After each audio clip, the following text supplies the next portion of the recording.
Everybody kind of know the idea that I do my own work by now. Well, if you don't know that I do my own work, I'll prove it to you again. I printed off 10 of these today. One for myself and 9 more for my friends for Christmas gifts this year. See? This is what I do, okay? I got my own labeling kits. This is kind of what gave me the idea to do this in the first place. Ever since I got a CD maker, you know, for this and the inserts, I didn't realize that it came with the DVD making, so this is kind of how we do this.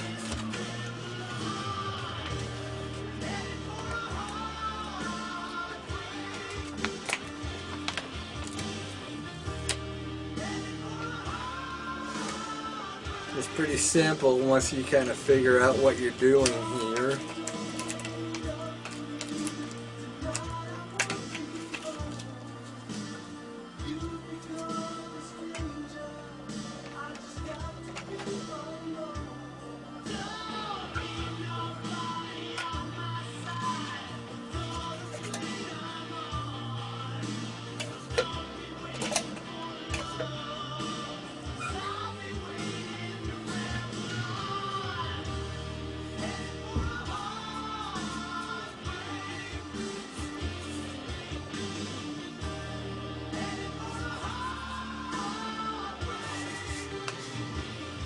That's how we do that part of it.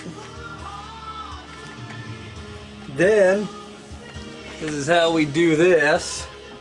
It comes in 4 sections: left, right, top, and bottom. You gotta fold them. See?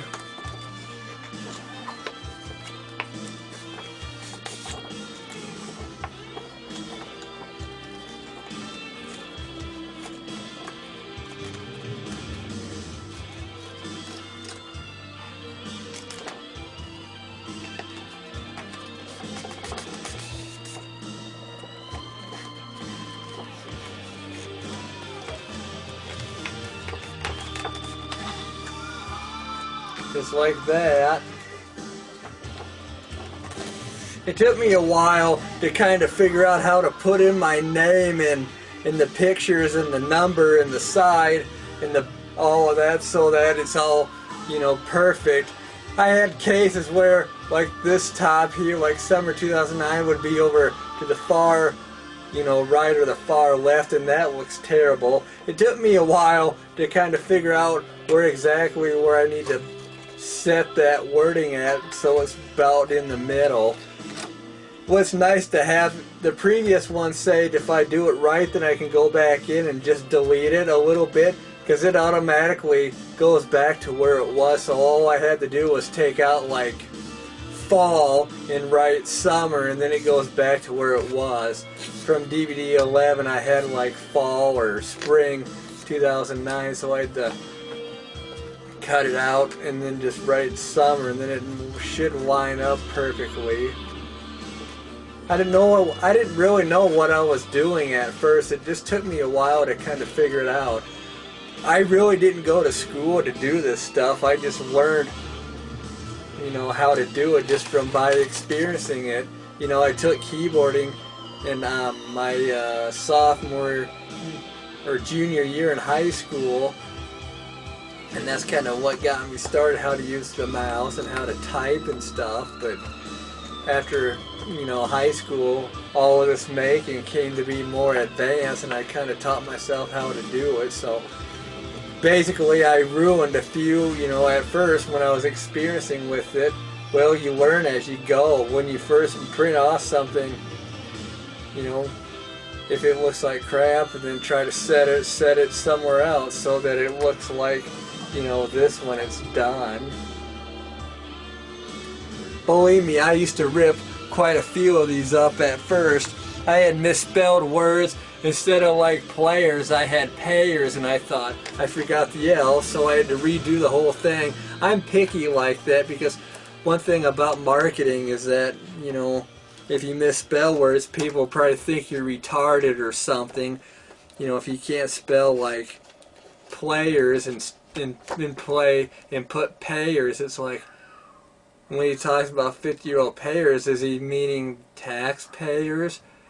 Oh, 50-year-old baseball players, I heard of that, but I'd never heard of 50-year-old payers. Well, maybe if they're paying taxes, but simple, you know, even if you spell, you know, like a word, you know, like mountain, like M-O-T-A-I-N,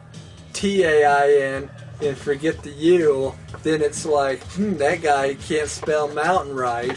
He can't spell Rushmore right, or he can't spell, you know, summer right. He can't spell spring right. S-P-R-N-G.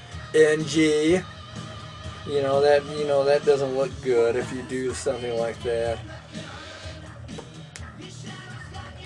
Now look how perfect this came out, you guys. Look at that, huh?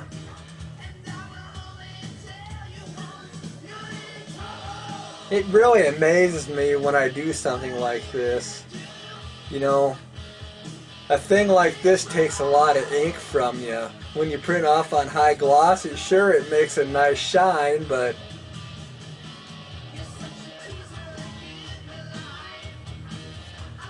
it costs money. And believe me, this costs a lot of ink to do something like that.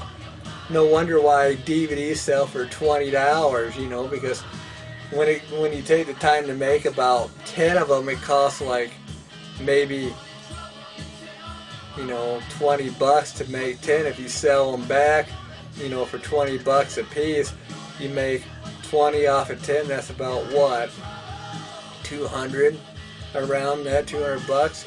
And you bought what, $20 worth of supplies, and you made like over $100. That's a pretty good profit. That's called marketing. So I could almost market these, but like I said, you hear that in the background, that these are given away free for Christmas every year. I'd have to pay commission for that too. So looked like December 2009 could have been more to the left of it, you know what I mean, because it looks like it's over more to that side. I should have put it over there a little more, but you get the hint that I do my own work. So 1 down, 9 more to go, so we'll see in a bit.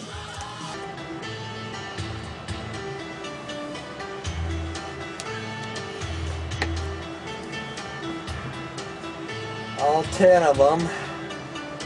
And explaining earlier, if you look closely, you'll see that I misspelled to miss it. Now it looks like Nisset because the yen, you see that? Because the yen is in there.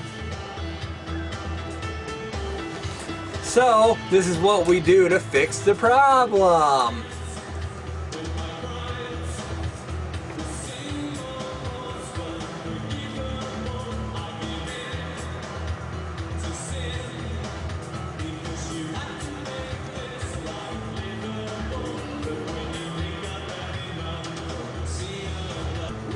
See how I fixed that?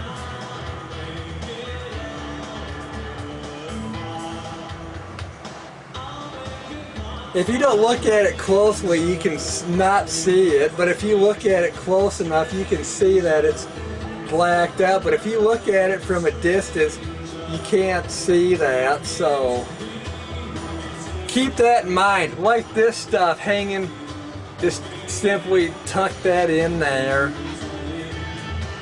You know, just simply tuck that in there and black out your words if you misspelled like I did, and not look at it closely, then you don't know it's there. You don't know that you made a mistake. So that's all I got for this edition of my DVD processing. So we'll see you later in DVD 13. All right, bye.